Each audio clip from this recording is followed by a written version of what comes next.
Crosby from the corner, twisting and turning inside out. Beautiful move, trying to get the shot on. He holds, he shoots, he scores! Absolutely!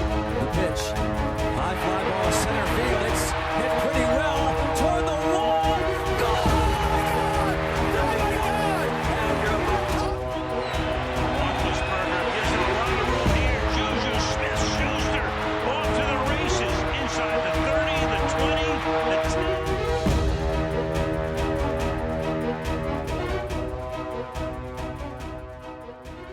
Whoa, how about that 10-year anniversary logo that Anthony Veltri put up? We're running out of time. How about that 11-year logo? Huh? We'll have to see what happens with Put 11 those young years. men back to work. Well, we lost a couple recently, but we'll see. Hey, thank you for watching our live Pittsburgh Sportsline TV show in the BP TV studio, right here in the municipal building. Police stations across the hall, libraries above, mayor's office and admin, all in this building. You know where we're at. Thanks for watching us on Comcast 7, only in Bethel Park. Thanks for watching us on Verizon 32 in Bethel Park and the greater Pittsburgh area from Nemacolin to Cranberry, Wexford, all points in between. Thank you for the likes. They're liking the page again. I think we had 6,998 likes. So we're almost at the 7K mark. I was hoping to do it before our anniversary. Then I found out another announcement. I own my Pittsburgh Sportsline channel on YouTube. Nick took almost a year to get it up there. We did the tally. He told me I had 790. I said I did some jazz networking shows with Jessica Lee and Stone Pepper's Grill. We found 10 more shows. Number 801 is tonight. We got 800 in the hopper. I'm honored to be able to tell you this is our 801st Pittsburgh Sportsline show. That's what's up. And then we're doing some ciphering because Smoke and Jim knows that. They ciphered a little 1 + 1 = 0 and stuff like that at Gateway. Well, I've done a lot of other shows, and there's a rumor that I may have done 1,000 shows on BPTV. You did it. You did it. Well, they got to count the community, that Bethel Park Community Day when I interview all the vendors that want to talk, and a couple other things that I've done in Bethel Park, plus over 60, almost 70 shows with Jessica Lee. You did some shows with Bill Neal. No, put you over. that was in Pittsburgh Sportsline. There were 2 shows. Oh, okay. Yeah. That'll get you over. It won't get Yeah. you paid. Now, how can we find your page? Is it public yet? It's public as of a year ago. I Your didn't YouTube tell page? anybody. Okay. I didn't tell anybody because I posted on my Facebook page that I now own my channel. I put a link there. You can click that link and it'll take you to Pittsburgh Sportsline that I have, not the BPTV What's it called? Sportsline. Everybody knows I'm pretty smart, so I had to think about this one for a while. Hold your breath. PITTSBURGH space SPORTSLINE. Right. Pittsburgh Sportsline. Brilliant. I read it off your shirt. Thank you. Thank you. And you did see the logo, so it was there too. All right, cool. No, so that's a little self-promotion there. I'm honored to have done that many shows and Proud be of up you. here doing it each week. Proud of you, Machine. We have so much fun doing it. I know it looks like sometimes we don't, but we all get along. We respect each other's opinions, and we're religious about it. We agree to disagree all the time. No, we don't. See my point? Chip come up perfectly. He's my straight man. All right. We're going to go to, well, first I got to introduce myself. Al Levine, the talking machine. Smoking Jim Frazier got Bethel Park colors, black and orange. He's Yes, sir. supporting. Yes, sir. Support. Chip Hayner's here. Nick Callis, he's going to have a segment on the VIP. He even left us. Oh, wow. We got Dave Cable's notebook. We'll play it for us in the studio here. You'll be hearing it live on the show, and we'll do that. And let's see, we start every show with what's on your mind. Smoking Jim Frazier. You didn't go through your notes? I didn't want to. Okay. Okay. All right. Well, We'll come back with that Okay. because we got some time. I figure we Okay. can talk a little.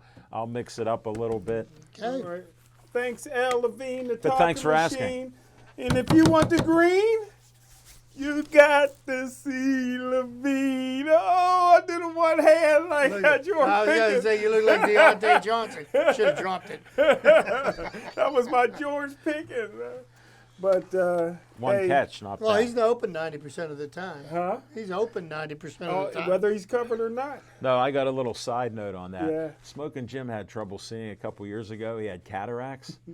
Pickens, they checked his eyesight. He was blind in both eyes. Couldn't see out of the other one. Really? Yeah. What you mean? He's making it all up. The ball hit him in the hand. He dove out. It just hit him because he got stickum. He couldn't see it. Wow, that's amazing. Now, that's a whopper I wanted to pass by Smoking Okay. Jim Frazier. He talked to Lester Hayes before the game. But what's on my mind is good friend of mine, good friend of Nick, a guy named Kevin McDaniel, great athlete, come from a great athletic family, young guy in his 50s, was cutting grass. He's a black guy, he's a union carpenter, very talented guy, cutting his grass. The day after I talked to him, dropped dead. He was That's terrible. He was an all-city linebacker for Peabody. Went on to play for IUP. His dad is like Al Levine, the talking machine's dad. His dad is in the City League Hall of Fame, Nice. and his uncle, which is his brother's son, is the head coach of the 3-0 Miami Dolphins. So we're all going to miss Kevin. He served a few years on the City League committee. Him and Bill Neal butted heads, so he stepped away. But we're all going to miss Kevin. A totally healthy guy, somebody that I text almost weekly. And I don't talk on the phone much, but we talked on the phone every now and again. So he will be missed. Rest in peace, Kevin McDaniels. Will cheer Miami Dolphins on this year. Will we? Yeah. Well, I'd rather just honor him. Well, that's his May uncle. he R.I.P. You don't like his uncle? Who's his uncle? The head coach. I mean, his nephew is the head coach. You're talking double I sides there. can, family. Okay. But that's what's on my mind. Sorry to bring you down, Chip. No, that's okay. I mean, who do you think's going to get the MVP? Is it going to be Tua? Is it going to be Lamar? Wow. It's going to be hard to say. Maybe Jalen Hurts from Philly. Can you imagine Alabama had Tua and Hurts at the same time? Could you imagine if they met in the Super Bowl? Whoa. Ooh. And I'll be Oh, Halloween weekend. I'll be at the Philadelphia Steeler game in Philly. What's her name? I'll be there. What's her name? But that's all I got, brother. I just want to know her name. Woo! All right, Chip Hayner, what's on your mind? Well, what's on my mind?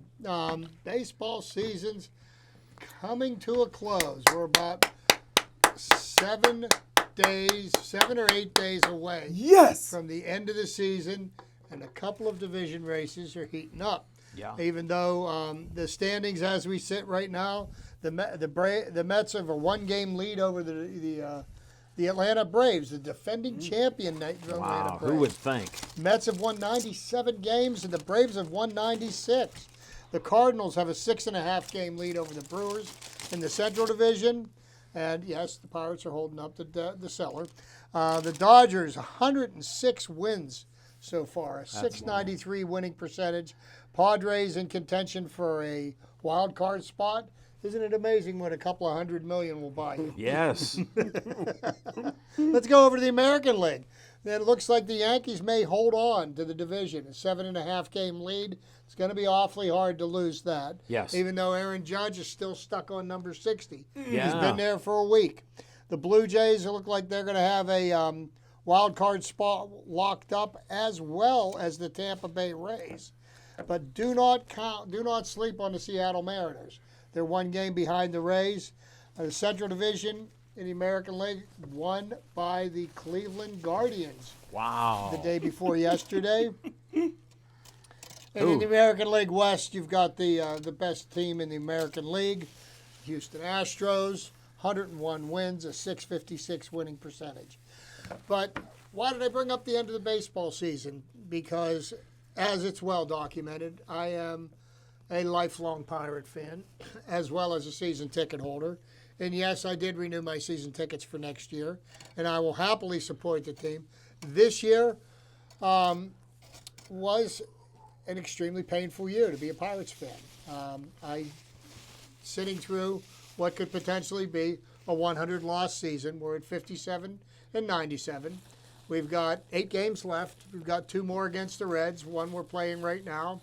1 against the Reds tomorrow night. We go to 3 in St. Louis, and back here next Monday, Tuesday, and Wednesday to finish out the season. To make up for the lost series we lost at the beginning of the season, Right. because the players were locked up. So we will have Bucktober. So, but it won't mean anything. I know. But that all being said, watching what the Pirates did this year, kind of a little bit reminiscent of 2010, with an exception. There is hope for the future with this team. Looking at what the Pirates have done, and I know there are going to be people that are going to make some kind of snide remark regarding Pirates management, and I don't mean to, and people are entitled to their opinions. I don't pay any mind to them. It's just background noise as far as I'm concerned. But looking at what the Pirates have done, they have used over 140 players this year. That many. That is how many players they brought up. Now, what did this do to the Pirates besides give them 97 losses right now? Pirates got rid of some dead wood out of their organization. Yeah. And I know Ben Cherington and Derek Shelton have said that they need to get a lot of good, talented players and get them into their system. Well, they did that. A lot of players made it into the major leagues this year, which never would have happened had we wasted money on aging free agents who are playing out the end of their careers. But there was some excitement. There was some disastrous episodes. We lost games by several touchdowns. But I was there once, 16-0. yeah, and I was at more than one myself. But the one thing that I do see as being hope for the Pirates for the future is it looks like the skeleton of a starting rotation may start developing itself with some of these young arms. Wow, that'd Mitch be great. Keller, since the end of May, when he came back and was put back into the starting rotation, has an ERA of 3.25. Nice. This year, even though he's got a losing record, his ERA for the season now is 3.9 something. Wow. Which, last year his ERA was 6.18. So there has been signs of improvement for Mitch Keller. Roansy Contreras looks like he's going to be a candidate. 22 years old. The kid can throw in the high 90s. He's got an unhittable slider. Luis Ortiz, somebody they just brought up that's only pitched 2 or 3 games in the major leagues, has showed some promise. And Ovidio, I don't know what his first name is. He's one of the guys that we picked up from the St. Louis Cardinals for Jose Quintana. And he's pitched very well his last few outings. Watched him pitch his 7 innings of shutout baseball on Saturday night. So there is some hope for the pitching staff. Now, on the dark side of that one, the bullpen has been nothing short of a disaster. Yeah. A 7 or an 8 run lead may not even be enough with that. Will Crow has been horrible. The last 2 outings he had, he faced 10 batters. He got 1 out, and he gave up 7 runs. He's the one that gave up the walk-off grand slam to the Mets or the Yankees last week. There are some signs. Now the Pirates do need some help. Brian Hayes, awesome fielding third baseman. He needs to spend some time with the hitting coach, become more consistent at bats. You know, instead of him hitting 230 or 240, he would be much more beneficial to the team batting 270 or 280. Yeah. And that can only happen by working. O'Neal Cruz. O'Neal Cruz has proven that he is a major league shortstop. And he Coming is a from you, that means so much. You know, well, you know, it's 6'7". I didn't know if he could do it. At one time, his average was down to 180. Last night, he went 4 for 5, brought his average up to 225. He's hit 17 home runs. So, you know, our middle infield seems to be set with Rodolfo Castro, who's been playing a solid second base. Pirates need a first baseman. Yeah. They're trying everybody. Sad to see them DFA Michael Chavis this year. They DFA'd him yesterday. He played an adequate first base. I think he would be good as a platoon player. Okay. But we need a left-handed need a guy, bat playing yeah. first base. Jack Sawinski came up from the Double-A Altoona Curve, and has performed well. Has hit 18 home runs, Nice. 15 of them at PNC Park. There you go. Last night he hit 2 doubles and was the spark plug for the Pirates' 8-3 win over the Reds. You've got Brian Reynolds, who started off the year badly but has recovered quite well. Has hit 25 home runs. Right. So you know there are some hopes there, and you know the comment that people will make, well, these players will only be here for a few years. Well, let me just clue everybody in on something. This is not a Bob Nutting thing. This is not a Pittsburgh Pirates thing. Look around Major League Baseball. Players at maximum will spend 5 to 6 years on any given team before the team trades them, before they lose them to free agency and get nothing. Every single team in the major leagues does this. Yeah. The Pirates are not unique to this situation. And you know what? Accept the fact that players aren't going to be here for 18 years. We're going to have them 4 or 5 years at best, and you got to do the best, make the most of them while you can. And then when you're Chip, done with them, get as much as you can. I back. got to interrupt you. This is the first time ever on Pittsburgh Sportsline that we normally break from the Pittsburgh media because we don't drink their Kool-Aid. But you heard it from Chip that we're not the only ones that do what we do. I mean, look around Major I just League had to Baseball. put it out. No fun meant, Chip. Yeah, that no, I mean, facts. you look around baseball. It's a fact. It's a fact. So, you know, I like to think next year should be a more competitive year for the Pittsburgh Pirates. You know, if we hit 60 wins this year, it'll be a miracle. You know, but I'm looking next year. I would like to see. I would like to think that the Pirates will win at least 70. Whoa, now you're talking, baby. Don't even ask Smoking Jim about first base. I got a question. Sure. Did Pujols ever test positive? For water. I wasn't sure. Well, No, Bonds, since they never checked them. Since they started testing in 2005, the answer to that question is no. Okay. Okay? Bonds never tested positive when they started testing in 2005, even though he admitted to using them, Clear. the clear and the cream Yeah. and the cream. Yeah. Even though he admitted using them, but he begged on, I didn't know what they were. So as far as we know, Pujols is clean. Pujols is clean.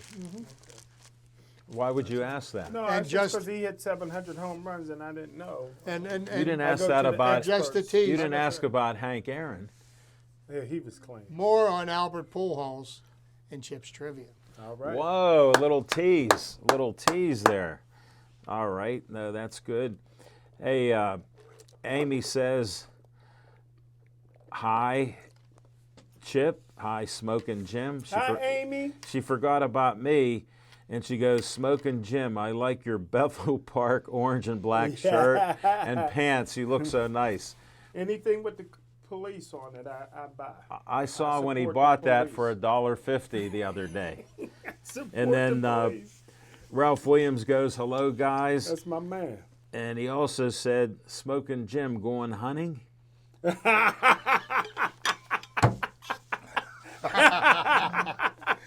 Ralph, he is, but not for what you think. Shout out to Ralph with all his shows he does on PCTV. He can tell us where and when. And Amy reports, because she doesn't realize we follow the Buccos, Pirates are losing 1-0 against the Reds. What a surprise. Thanks, Amy. You made Smokin' Jim smile. He's trying to, he supposedly bet, like I never saw any paper on this. He supposedly bet at Neither least. did his bookie. Yeah. He supposedly, for the third time, bet $250 that the Buccos would lose over 100 games. Now, we never saw it in writing, never saw what the payoff is. We really don't know. But he's happy right now, Amy, because you said that they're losing. Yes. All right, I'm going to go to my promos right now. I want to shout out to our friends that watch us. We got Steve here, who doesn't even work at BPTV. He's the MVP of BPTV, and he came back from work from Cranberry, and look at what he did here. Look at this. Look at the close-up. Olive Oil's Pizzeria. Frank Finero sponsors our show. Frank said to say hi to everybody. Enjoy the pizza and hoagie, and he goes, have a good show. Our 801st show will be a good one. I feel it. Call 412-831-1900. He gives us an XL pepperoni pizza, steak hoagie cut in 6 slices. It's almost all gone. Smokin' Jim won't have anything for the ride home, or I mean not his home, to New Kent. They have great desserts, great pasta, great salads, you name it, even desserts. But give them a call. Tell them the talking machine sent you to Olive Oil's Pizzeria. All right. We end each show with Stay Joey Strong. There's a little pause. There it is. Look at that close-up young Joey without DIPG. Right below that is Joey when he got the dreaded brain cancer, DIPG. He died 8 years ago at the age of 8 years old, right before his 9th birthday. Very sad. His family started the Joey Fabus Childhood Cancer Foundation. You can donate as little as $1. It's a 501c3. Smokin' Jim learned this last year. You can write it off on your taxes. Not picking on Smokin' Jim, but he constantly asked Steve if he would do his taxes. And his answer is no. Yeah. But you can donate anything you want if you can afford it seriously. Steve don't want an orange jumpsuit. Right, right.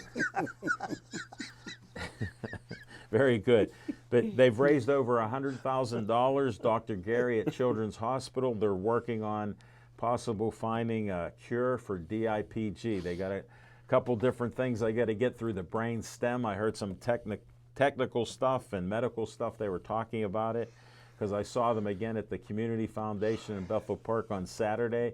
They had the Joey Fabus Childhood Cancer Foundation booth, so it was always good there. All right, next up, this young man, you'll see his name's Bennett.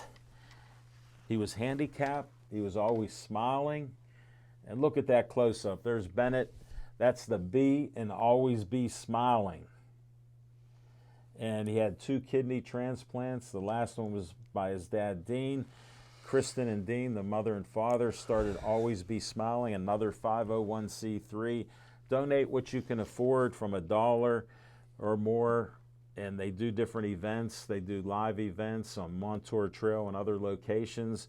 They're always fundraising because they help fund families that have kids that need kidney transplants. They provide resources for them so they can get their kidney transplant. So thank you for all the likes. Over 400 people and friends of mine have liked their page. There are now over 1,200 some likes, and they appreciate it. So they said thank you, and I thank all of you for liking their page too. Next up, 501c3, another one. Look at that pause. Look what Steve did. The Bethel Park Historical Society Schoolhouse Arts and History Center, 2600 South Park Road, red and white trolleys right out front. You can't miss it. 1905 schoolhouse, been refurbished from top to bottom. They even have a library there. They got yearbooks from each year for high school in Bethel Park. They have a community foundation auditorium. They do events, parties, graduations, weddings, you name it, they do it there. They have Reginald's Coffee, great little coffee shop that has roasted, worldwide known beans from many countries. And they brew it up there in a roaster right in their shop. I like their green tea, but hundreds of people have told me in Bethel Park that their coffee is the best, better than Starbucks, Dunkin' Donuts, and anybody else. Even their home coffee, which they buy. So people have told me that much. So I like the smell of coffee. Don't drink it. But for all you that do, go there and see Matt and Julie. All right.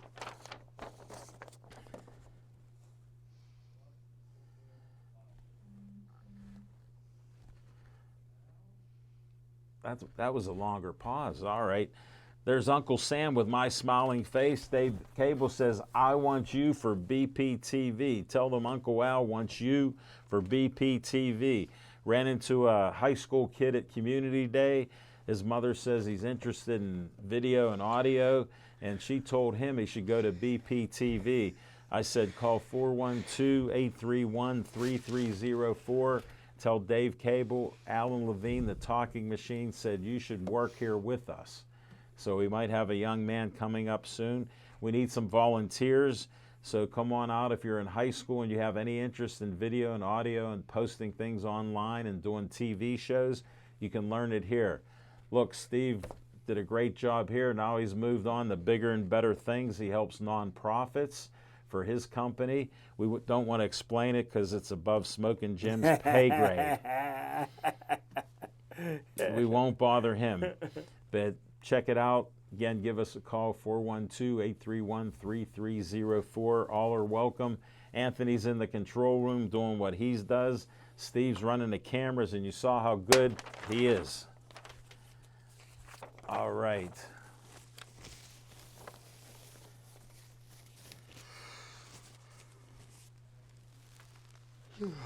Nice shot again, Steve. You're on fire here. I'm glad you enjoyed the pizza and the hoagie too. I thought you took a bite of hoagie. 2. All right, he's ratting on himself now. 8 cuts of pizza, 2 cuts of hoagie, and he's still hungry. He's a growing boy. He's waiting for dessert. Yeah, we'll have to go to the pizza shop. I'll buy you a piece of pie right after this show. The Bethel Park Community Foundation has grant money from you, $100 to $5,000. Go to bpcf.org. We just had our meeting last week. We got the Bethel Bounty coming up in November, so stay tuned. There's even prizes. You can win tickets to Bethel Bounty, and you can find out that's our largest fundraiser. It's at Crown Plaza. We have over 300 people there, and there's 21 different businesses that will feed you, and I don't know if I've eaten at all of them. I think I might have missed one, but they're very good. The food's delicious, desserts, you name it. And at Bethel Bakery, Buckeyes are my favorite, so they always have a few extra for the talking machine. But check out the Bethel Bounty. Did you see my man Mike? Was he at the meeting? Mike told me, and this is a special thing for Smoking Jim, he said, Smoking Jim told me to say hi. And he told me that I would see him. And I said, tell him I said hi. He goes, well, you'll see him before I will. Good people. So, yeah, Mike's the best. He's everywhere. Look what he does. I met like 3 good people from Bethel Park, you know. All 3 people that I know. Dr. J, you, Mike, good people. Yeah. 3. Well, we appreciate you, Smoking Jim. I met one good person from Gateway, and I think his name was Terry Smith. Oh, did I say that out loud? I was just thinking that. Sorry. Well, since we have time to kill with Nick doing a 6-minute segment, what's on my mind is everybody knows I'm a Steeler fan. Yes, sir.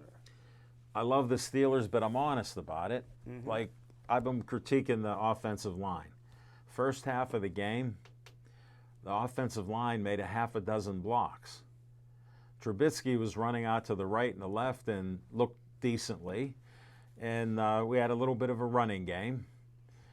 And then the second half, you guys remember last year we had a future Hall of Fame quarterback who was crippled and old? Mm-hmm. How did we look like that team in the second half? That's what I wonder. How did it happen? And last week I was kidding around on our TikTok, and I said, "Oh, Canada." And I mean it because what was he looking at?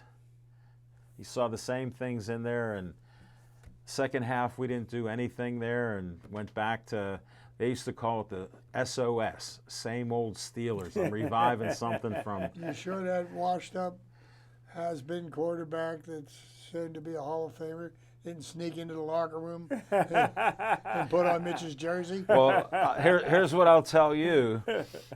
He always was oversized in his uniform, and Mitch Trubisky looks like it's a good tight fit on his uniform. I didn't miss that. But I hate to critique him, but I've been watching him each week. And then I hear rumblings players might be disgruntled. Well, Chip and I talked before the show. Steeler management is so slow to react to most things that they aren't going to change an offensive coordinator or get rid of half of the team right now. We only have 3 games in. Interesting thing I heard on the radio today. The sports director from that radio station, which will remain unnamed, he said that that he's in the locker room every day, and that's a good sign. And this theory that the players are disgruntled and it has been blown way out of proportion by the radio talk show hosts. Whoa! So don't believe everything you hear or read, because people are pushing forth the narrative that's going to get them retweets, likes, and somebody to look at their page. That's really what they're concerned about, and negativity sells. Yeah, Chip, you make some great points, but I learned a long time ago I read between the lines, and I know you're a master at that too. What they say and what they do are like 3 different things. Even though it was 2, it's 3 different. So I look in between the lines, and I watch that some of the players are trying, and I see some of the players, I don't know why they're not. And that's part of it. Then, Think that could be part of the problem. Well, guess what? So maybe it's not the system, it's the players? Well, I leave it up for all of you, because like my dad told me, and I respect him to this day, my dad always said, I don't care who the coach is, you need the horses to win. And I ended up being a horse owner, so I found that I literally and physically, you do need good horses to win. But playing sports, how many teams that win have great players? Because they're producing. How many great players do we have when we saw a great player got hurt and he's supposed to be out 6 weeks? How can our defense, the highest paid defense in the league with Watt, look fantastic? How can we look like we're not now? That's my question. And we're going to go to Fiction and Fact from Smoking Jim's Almanac.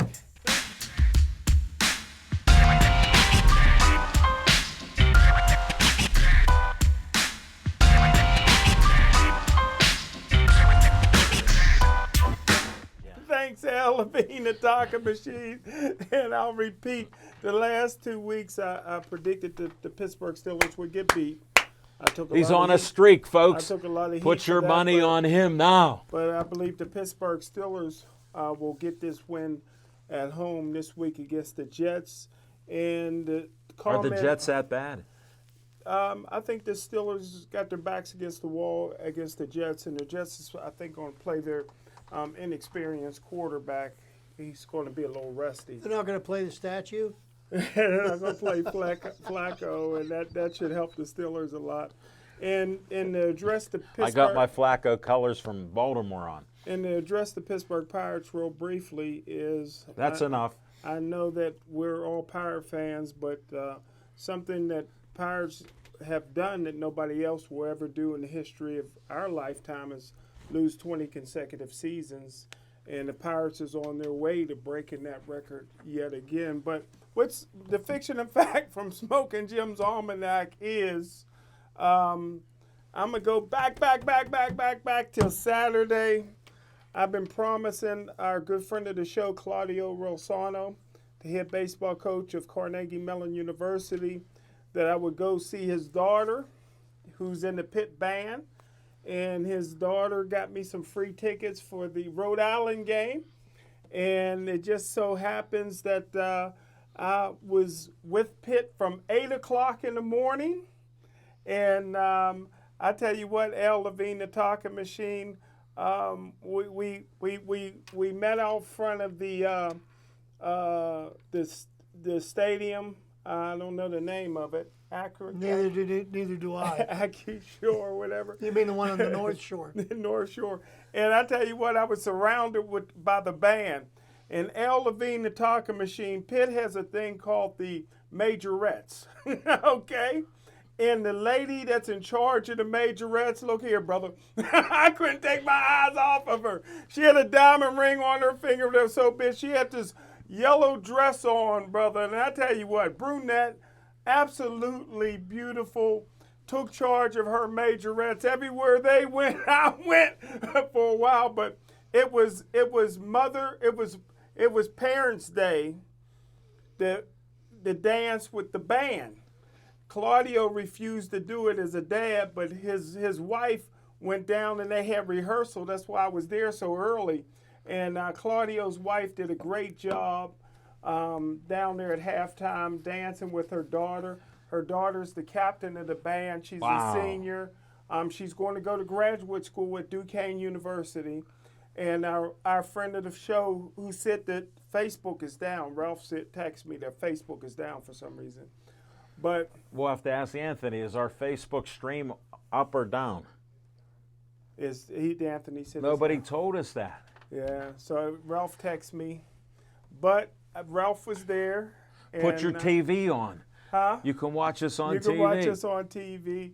And I'll close it with this. I did leave at halftime right after the performance. I enjoyed the band. The band was great.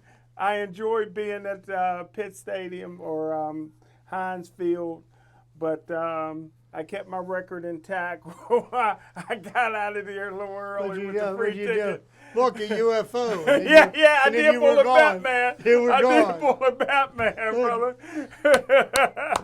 But Well, I'm glad you enjoyed made it to boxing with me, buddy. Yes, sir. Yes, sir. Had a great time. No doubt about it. And there is video evidence that you were there. I saw it. You and Claudio and Ralph. Nice. No, that was actually Luther. We look alike. I didn't take a picture with Ralph. That was Luther in that picture. Yeah. Sure? Yeah, we all look alike, I know. Oh. That's okay. I'm the one without the beard. Luther got a beard. All right. Thank you, Smoking Jim. We're going to go to trivia time with Chip in 10 seconds.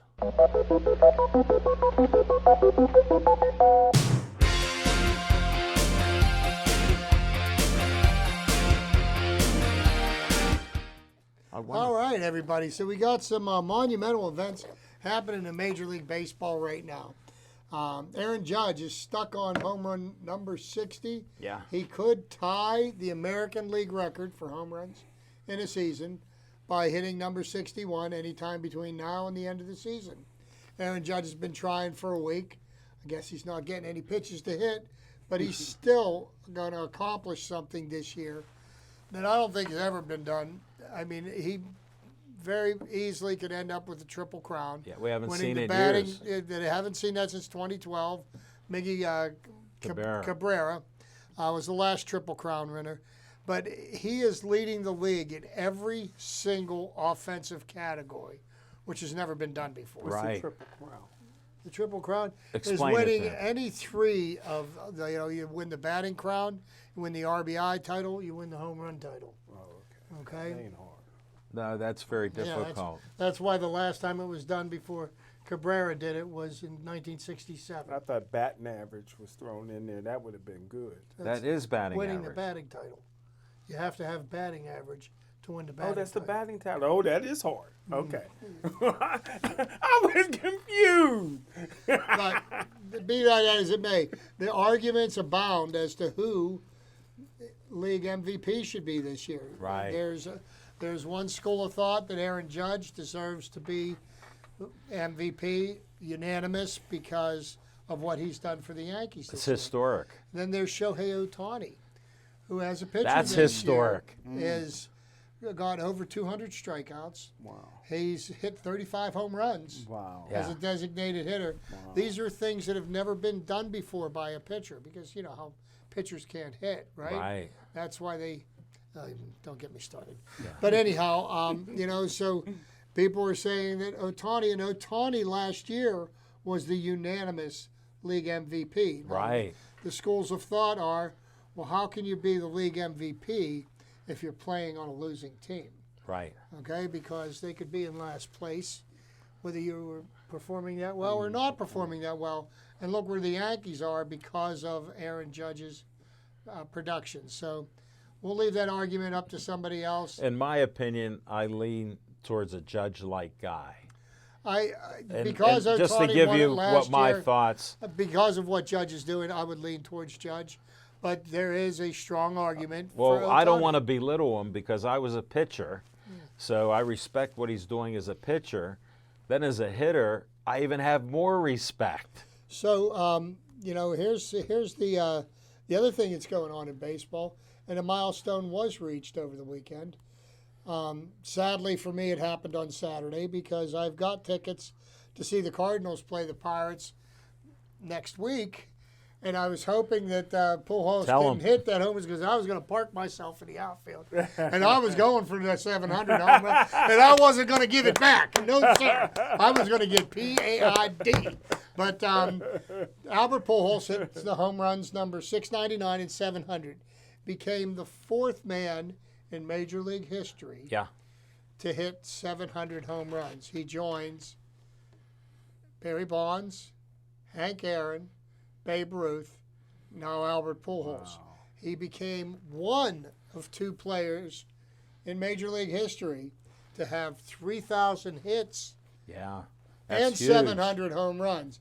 Now, the difference between his 700 home runs and Hank Aaron's 700 home runs, if you take the 755 home runs that Hank Aaron hit and subtract them from his hit total, he still had 3,000 hits. Wow. That's impressive. So just to give you an idea about what Albert Pujols has accomplished in his career batting average, let's see here. He started in 2001, yes. A highly regarded hitter who long showed a combination of contact hitting ability, patience, and raw power. He was a National League MVP in 2005, 2008, 2009, and an 11-time All-Star, 2001, 2003 through 2010, 2015, and 2022. He's a 6-time Silver Slugger winner who has twice led the National League in home runs. He has also led the National League once each in batting average, doubles, and RBIs, with 14 seasons of 100 or more RBIs. Wow. He is one of only 3 players in Major League Baseball history to have topped 22 RBIs in his career. In 2018, Pujols collected his 3,000th career hits. So here's some of his career accomplishments. Career batting average of 296, 3,377 hits, 700 home runs, 2,208 RBIs, 11-time All-Star, 2-time World Series champ, 3-time National League MVP, National League Rookie of the Year in 2001, NLCS MVP in 2004. 2-time Gold Glove Award winner, 5-time Fielding Bible Award winner. Wow. I don't know what I didn't that know is. what I never heard of that. 6-time Silver Slugger Award, 2-time National League Hank Aaron Award winner. Wow. Roberto Clemente Award winner in 2008, National League Batting Champion 2003, 2 times Home Run Leader 2009, 2010, National League RBI Leader in 2010. Wow. So, What a career. wrapping up a career, and the Cardinals are going to be saying goodbye to 3 long tenured players, and 2 of them could possibly be considered the best at their positions. Oh, yeah. One of them is Albert Pujols, who was probably one of the best first basemen to play the game. You know, the easiest position to play, right? Yes. And Second he won was, fielding awards there. I don't know if you noticed that. You might have fell asleep or yeah, something. and he could throw the ball from first to third instead of into the stands. Yes. Next up, Yadier Molina. Oh, yeah. Probably the greatest catcher of the last 20 years in the National League. He's going to be hanging him Sure. up. And a Pirates nemesis, Adam Wainwright. Yeah. We got Explain that to Smoking Jim. We have 6 games against the Cardinals to finish out the season. 3 in St. Louis, 3 here. Adam Wainwright, as a starting pitcher, has not lost to the Pittsburgh Pirates since 2012. That's 10 years. And this guy does not throw the ball a lick over 88 miles an hour, and he makes people Yeah. swing like Rusty Gates at his pitches. So, these are some of the things to watch because when I get home tonight, I'll be watching a Pirate game. I'll watch tomorrow night. I'll watch the St. Louis Sure. series, because I'm a student of the game of baseball, and I want to watch these great players have their last hurrah. Thank you, Chip. All right, we're going to VIP time with Nick. He did another segment for us, so hope you enjoy it. To our Facebook friends that can't hear us, sorry you're missing this.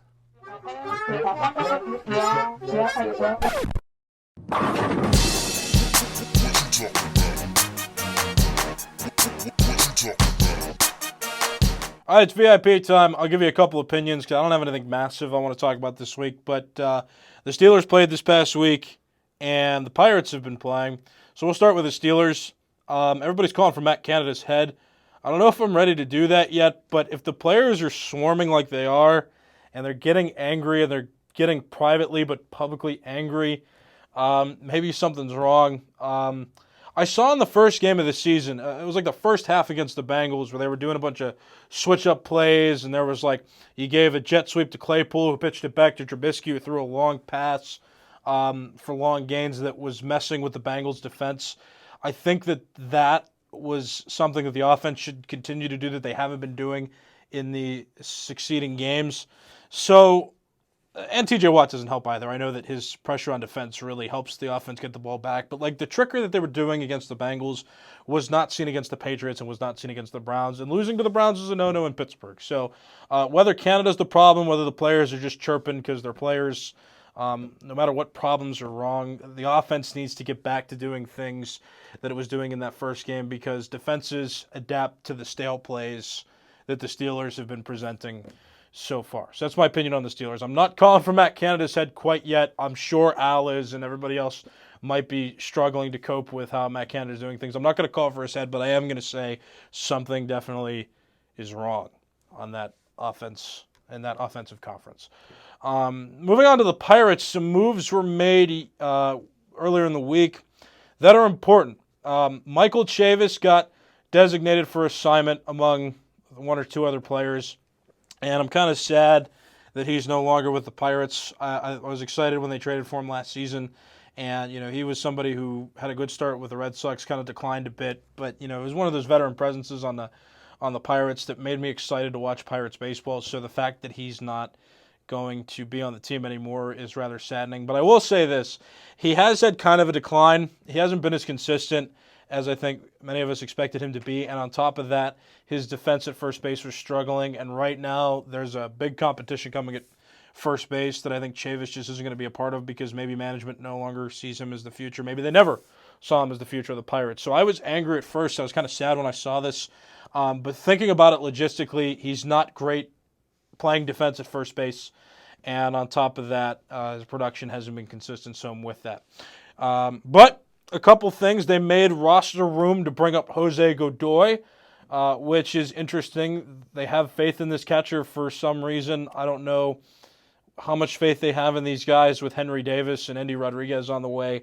So we'll see what happens with those two catchers and how Jose Godoy kind of fits in to the equation as a catcher moving forward. But a big surprise, maybe not an entire surprise, but it was kind of surprising to me that Miguel Andujar now plays for the Pirates.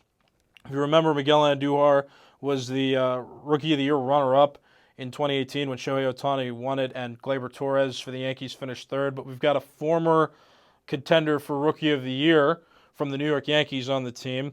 A couple things scare me about Andujar. Number one, he hasn't played New York very much, so his sample size isn't large. Number two, he struggled with injuries, which is part of the reason why he lost his spot at third base. And he's struggled defensively at third. So he's a bit of a wild card. But some exciting factors are that he has had major success in his past with the New York Yankees. So looking forward, could he rekindle some of that talent while he's coming up on 30?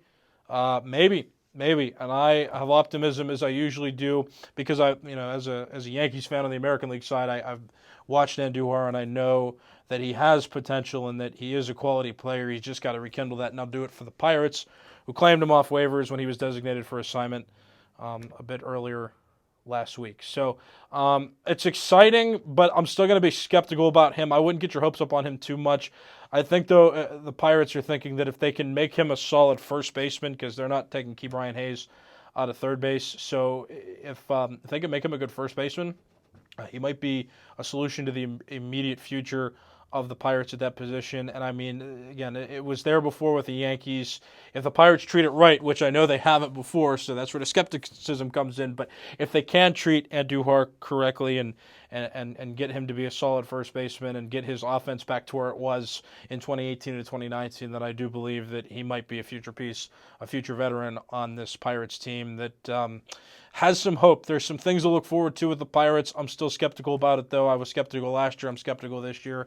And I'll be skeptical until there's some consistent success. Again, we had some success earlier in May when all the veterans were still on the team before they got hurt, and then they got hurt, and the young guys came up, and the young guys were inconsistent. Another lost year. So we'll see all these players continue to play and get together. But, take Andujar with a grain of salt. You'd be happy that he's on the team now and that he's a household name that used to play for a successful New York Yankees team, but also just keep in mind, hey, there's a reason why he got designated for assignment. So those are my two opinions for this week. Hopefully I'll be back next week, but I don't know when they schedule me at the Fan. It's very much on a no-on-the-day basis. So they called me in yesterday, and that's why I'm not here. But throw it back to Al and the guys now to finish up the show, and yeah, hopefully I'll see you next week. This has been VIP Time.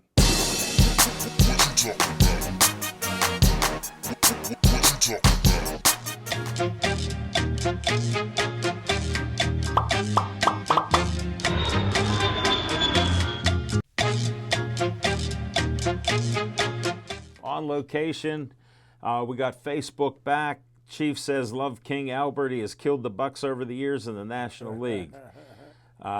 Jim Ellenbogen's watching. Sorry for the little delay in that. The full show will be up later on Facebook and when we cut it for TV. On location, we had a great night in Lighthouse Church on Fisher Street in Southside. This prelim boxing was streaming it live. We filmed the show. It's up on Pittsburgh Sportsline. You can check it out right now. Great night. Smoking Jim and I had a great time. We had a pro boxer, a young lady, nice boxer here, Tika Hemingway, and she was a good play-by-play for a while, so we had some fun with her last night. It was great to have her on. Shout out to Christopher Ralph for hiring us to film and announce. Shout out to Prelim Boxing. My new friend Tony helped me adjust the camera. We had some wire issue on the connection, and he helped fix it up and made it look great. So we had a great night like that. And we're down to the last 3 minutes. I wanted to leave it up to you guys since we heard Nick alluding to that I might want to get rid of Canada, although the Steelers don't get rid of him. I'm willing to see what he can do if the players play better, which I just wanted to clarify that during the preseason, they never really play together. And every first month of the season is like preseason used to be. So we have to get used to it as fans, because then we'll see what happens. What are your thoughts, guys, with the last 2 minutes? To be honest with you, I think the answers to their problems lie in that locker room and more practice, more coaching, learn the system. Well, they're everybody young. doing their job. Because I mentioned this to Alan before the show started.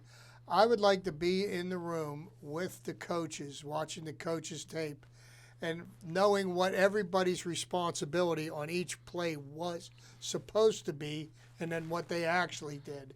And then you might see where the nature of the problem is, instead of what all of our so-called geniuses seem to think the problem. Well, one thing to go to another level, playing on the offensive line, when you go and reach out to people and knock them back, that's your play doing your block. When you watch the line and the runner's getting hit 4 and 5 yards behind the line of scrimmage, I'll just share that's where they need to improve. The first half, you had them stopping some of the defensive players from doing that. Second half, you did not. So I think it's a combination of both. Who was missing assignments? There's both. Yeah. You know what I mean? No, that's my point. I wanted to clarify what I watched. Because And I'll be honest with you, I didn't watch it. You know, I got to get up at 3:30 in the morning, and you know, I work 12, 14-hour days, and getting 3 or 4 hours of sleep at my age, it just doesn't cut it. You know. Hey, a couple people just tuned in. Mark Richard, hope you're healing up, buddy, getting strong. Thanks for peeking in on Pittsburgh Sportsline. My man, Judge Arnone, congratulations to your back-to-back coaching son, Nick. He did it again in baseball, 2 champions in a row. Way to go. Thanks for tuning in at the end. We're down to the last 30 seconds. Smoking Jim, any final word? No. Smoking Jim is on fire. Just unbelievable what he does. Yeah. Never at a loss for words. Pete Kasich is watching now. It just notified me. Pete, thanks for tuning in for the last 20 seconds. We always end each show, and thank you all for watching. I appreciate our 801st show.